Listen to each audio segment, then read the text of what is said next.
It's been over 70 years now since the end of World War II, but the effects are still being felt today. Tens of millions of people died in that war, and in the years since then, people have been piecing their homes and countries back together again. Still, there are questions that remain, mysteries that have gone unsolved for years. Sometimes those answers have been hidden for a reason. My name is Danny Burke, and this is the top 10 scary mysteries from World War II. Starting off at number 10 now, we have Anne Frank. I'm sure you've all heard of the name. The young Jewish girl who wrote a diary of her family hiding from the Nazis in Amsterdam for 2 years. On August 4th, 1944, her family and their friends were found in their hiding place by the Gestapo police, arrested and sent to concentration camps where all except Anne's father ended up dying. It's a tragic story that always brings up one question. How did the police know where to find them? They didn't know to look there for 2 years, and then apparently they received an anonymous call. Nobody knows who made that call though. Some say it was a man called Tony Allers, a friend of Anne's father, who was a hateful, abusive man that knew that they went into hiding. Others say it was one of the workers in the warehouse below their hiding spot. Historians can never know for sure who it was, only that person knew for sure,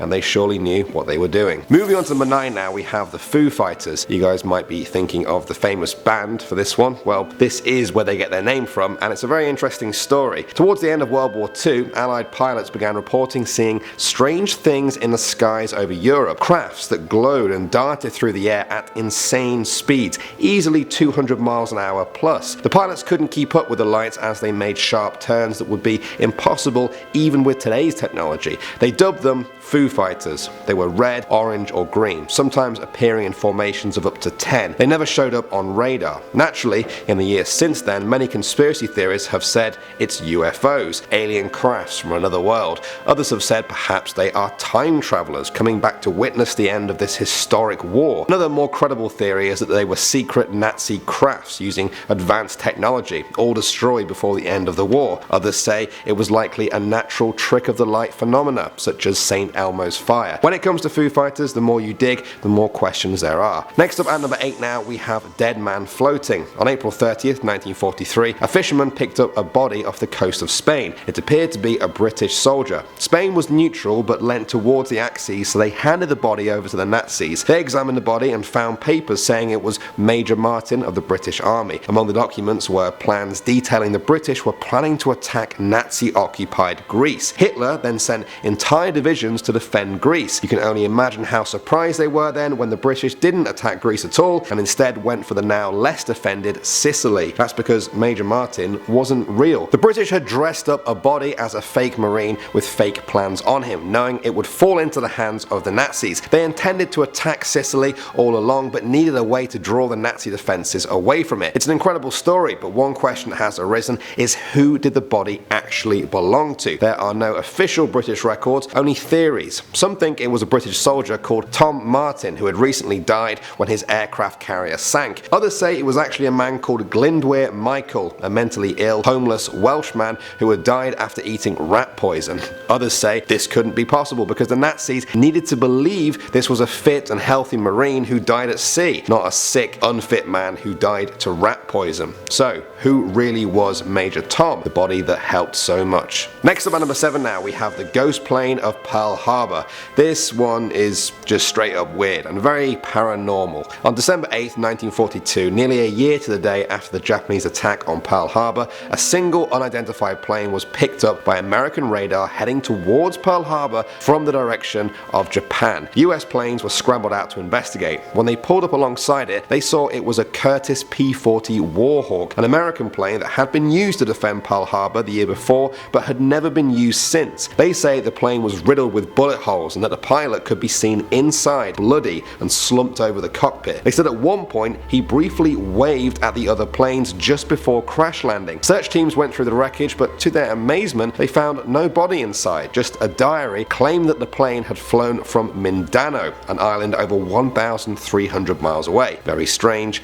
I'm not even sure what to make of that one. Coming at number 6 now, we have the Bell. Legend says that during the war, the Nazis created a weapon known simply as Die Glock. That's German for the Bell. The project was codenamed Project Kronos and was given the highest classification. The giant metallic bell was said to be 2.7 meters wide and 4 meters high. The exact material it was made of is said to be unknown. Apparently, it contained 2 counter-rotating cylinders that held a metallic liquid known as Zerum 525. Now, through some unknown process, the bell's mechanism had an effect zone of 200 meters. Anything living in this zone was said to be in danger. When it was activated, crystals would form in animal tissue, blood would coagulate and separate, plants would rapidly die and decompose. Some say the scientists who made it often died horribly during tests. The bell was also able to rise off the ground and hover in the air. Of course, even if it did exist, it was never used out in the open. The question then remains, is the bell still out there? And if so, where? Moving on to number 5 now, we have Heinrich Muller. This was a high-ranking Nazi officer. He was head of the Gestapo secret police and was a trusted colleague of Hitler. Under his leadership, the Gestapo became infamous for their ruthless torture, becoming a textbook example of a police state dictatorship. He was so dedicated to the cause that even when the Russians were about to take Berlin, even when Hitler killed himself, Muller was still seen in uniform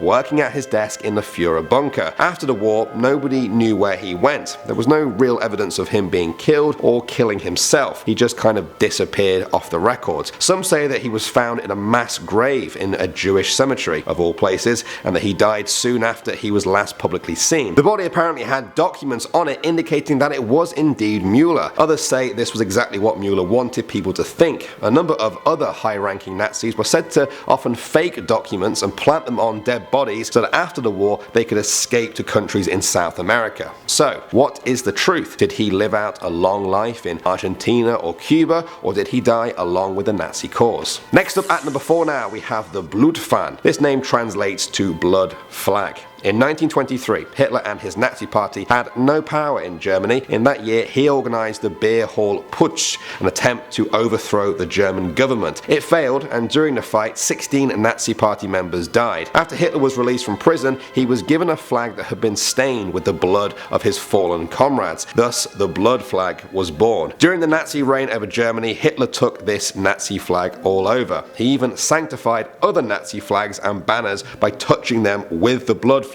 The blood flag was last seen in public at an induction ceremony in October 1944, less than a year before the end of World War II. When the war was over and the Nazi party had crumbled, nobody was quite sure anymore where the flag had ended up. Perhaps it's still out there. Next up at number 3 now, we have the Nazi gold train. For decades now, there has been a theory that at the end of the war, the Nazis hid an entire train full of guns, gems, gold, and valuable art in a series of tunnels in a Polish mountain near the town of Wałbrzych. The train was passing through when the Russian army began to close in on the area. It's thought the Nazis buried the train underground to stop it from getting into the hands of their enemies. Many doubt the story's authenticity, but others are convinced it's there somewhere. There have been pictures online that are image scans apparently showing tanks underground in the area where people say the train is hidden. At one point, the Polish culture minister himself even said he was 99% sure the train had been found. Despite a number of different digging efforts, the train has never actually been found, but the legend of the hidden treasure still pushes people to look for it. Moving on to number 2 now, we have the Battle of Los Angeles. This might sound strange to any of you who study geography because,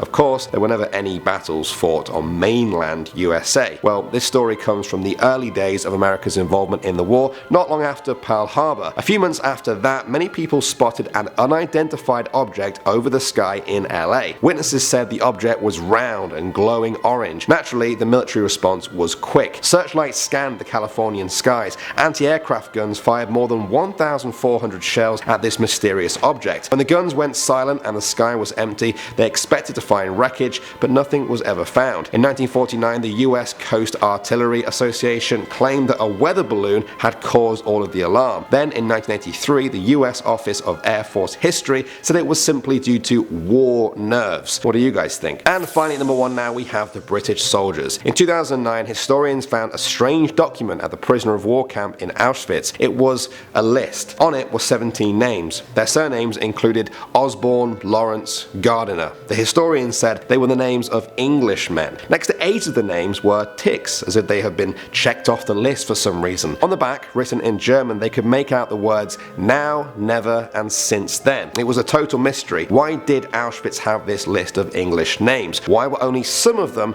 ticked? And what did now, never, and since since then even mean? There are a number of theories. The first one that was presented is that these are the names of British prisoners of war, but that didn't really answer the ticks or the words. Another theory that is gaining traction is that this might be a list of British men who had switched sides and were now working for the British SS division or the Nazis. Well, I really could go on all day. I find World War II fascinating. Sometimes I feel a little bit strange saying that because obviously war is a tragic thing and that was the bloodiest war in history, perhaps, but I think that it should be remembered and studied, and if there are unanswered questions like the ones we've talked about today, perhaps you guys will be the ones to find the answers to them. Thanks for watching. As always guys, my name is Danny Burke and I will see you all in the next video.